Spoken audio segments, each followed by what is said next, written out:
When the city of San Diego, when the San Diego City Council voted to slash permitting fees, Mayor Kevin Faulconer touted the move as a huge step in tackling the housing crisis.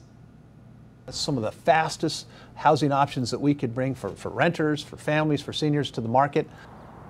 It's one of the major issues that we've been exploring in our Making It in San Diego series, and it's been almost a year since that decision. So we asked Team 10 investigator Adam Rakusin to figure out whether or not slashing these fees has made any difference. So far, from what we know, yes, but there's a lot of changes that are going on. Here are just some of the changes that have been made. They've expanded zones in which granny flats are allowed. They've eliminated parking requirements, increased size, and eliminated fees. Permits that could cost people around $25,000 now cost about $2,000 to $5,000. For some, that means projects are a go. Built around 1963, this single-story San Diego home has played host to some of life's biggest miracles. Same tenant, but yes, generations have come in and born and moved out, and their children. That's Efrain Conrique. He owns the place. Efrain tells me he tried to get rid of it once. His family didn't take it well. I think I finished a paragraph telling them that I was thinking of selling the house, and they said, no way. So we're here. And probably they're waiting for me to die so they can sell it. While generations have come and gone, the house has pretty much stayed the same. Since he's planning to be around a little longer, that's about to change.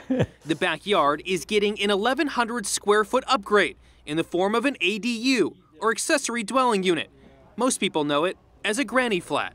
Efrain says the house is for his granddaughter. So now this way she can not pay for the rental of an apartment and live here. So that's a personal thing, but it would have done no matter, it would work no matter what. That's a pretty classy move from a grandfather. Yes, I feel good. And there's going to be a deck that connects the two buildings together, so they have a common area where they can hang out. Greg Cantor's the guy who's going to build the new spot. He owns Murray Lampert Design, Build, Remodel. When you build a custom ADU, it adds on to the square footage, so the resale value is much higher. Here's a project he's working on near Normal Heights, possible thanks to the change in the regulations. Cantor says since the city of San Diego streamlined the ADU process, nearly half the calls he gets are people looking to add on. I think it's a win-win because the citizens have needs, rental costs are so high, there's a shortage of rentals. According to the numbers, between 2016 to 2018, ADU permits in the city of San Diego have increased almost 1,000%. In 2016, there were only 20. Last year, that number was 213. In a little more than 2 months this year, there's already been 85 applications. We've adopted new regulations to allow for these in not only traditional single-family neighborhoods, but also multifamily dwelling properties as well.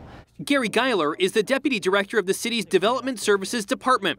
He says the streamlined regulations make it easier to build and increase the opportunities on certain sites to build. These are all getting approved. And in the cases where we're finding there might be an issue with the setback encroachment or parking, we're working with the applicants, the homeowners, the designers to find solutions. Efrain says without the changes, no new structure in the back. Do you find this as a good move for the city of San Diego? Oh, definitely.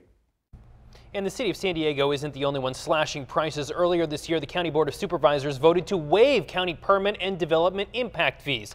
Other cities in the county area are either looking at making it easier or have already voted to make things easier to build granny flats. Adam Rakusin, Team 10.